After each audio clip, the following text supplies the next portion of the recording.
I've got the fear of the water. Just the thought of it makes me like my muscles kind of clench. It's just the unknown. Like I won't be able to see what's around me. The feeling of kind of helplessness. Like I can't do anything to save myself. That's it. That's the end. So I had swimming lessons as a kid, as most do. I started when I was probably about 3, and I just couldn't swim at all. I was in the bottom set of each class constantly. I changed 3 different locations. Everyone was watching me, and I couldn't swim that well, so it was just a matter of getting on with it as best as I could. And that was around the time that my cousin James, he started getting into water sports. He was doing like kayaking, he was doing sailing, he was doing surfing almost weekly. When we were younger, we were compared to each other. Apparently we looked alike. For someone that was not great at swimming like myself, I kind of wanted to be like him. I wanted to be like that and just feel so kind of free to do that.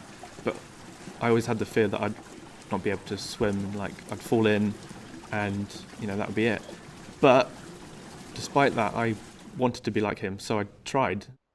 I started with some bodyboarding with my parents on a holiday in Cornwall, and swimming wasn't an issue at all because I had a board that was like keeping me afloat. And later on I started co-steering and jumping into the sea from rocks and things.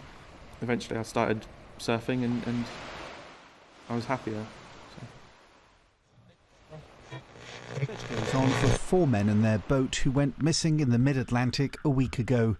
These pictures were taken aboard one of the many private yachts whose crews have abandoned their own journeys to join the search for the Cheeki Rafiki.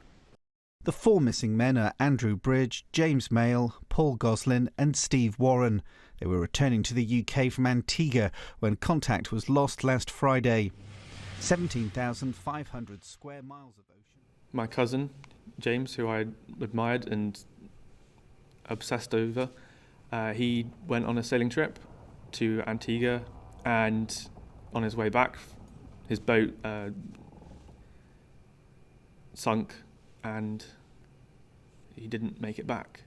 I found out the afternoon of when his boat disappeared.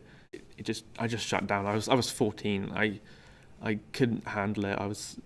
And obviously because of his influence on me, couldn't bear to watch it on the news or anything because it was always there.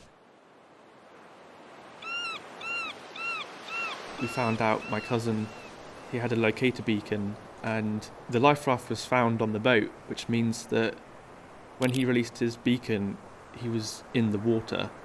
The beacon itself was not waterproof at all, which means that he would have had to have been holding it above his head. It's meant to run for 20 hours, and it ran for about half an hour, and then the signal was lost.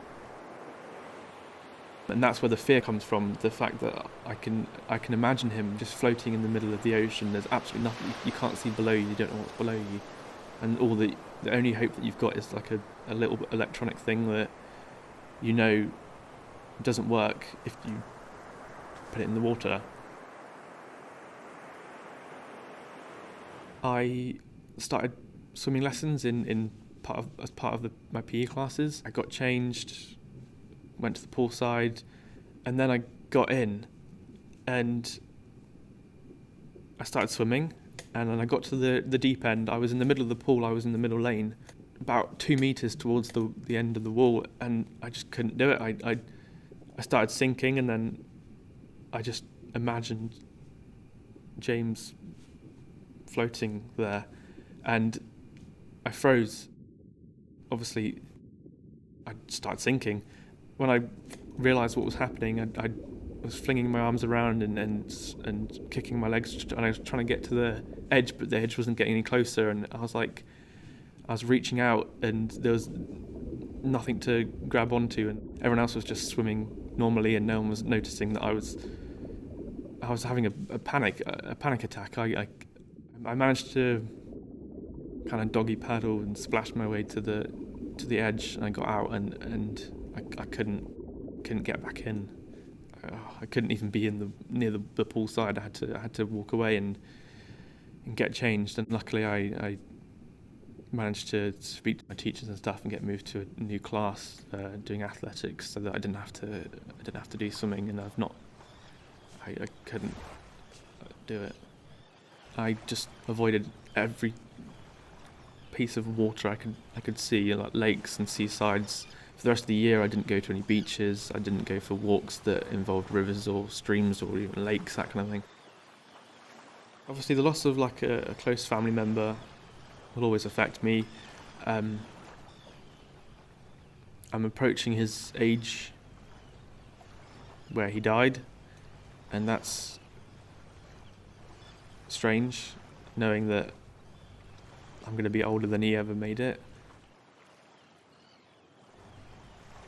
And it's now coming up to 8 years ago. And for one thing to happen to him that's affected like the rest of my life, it's crazy. I still have a fear of deep water. I still think about him floating there, kind of thing. I'm still struggling with swimming pools and especially the sea. I've got plans to go paddleboarding and kayaking, and I do plan on going out a little bit from the shore and to see how far I can go.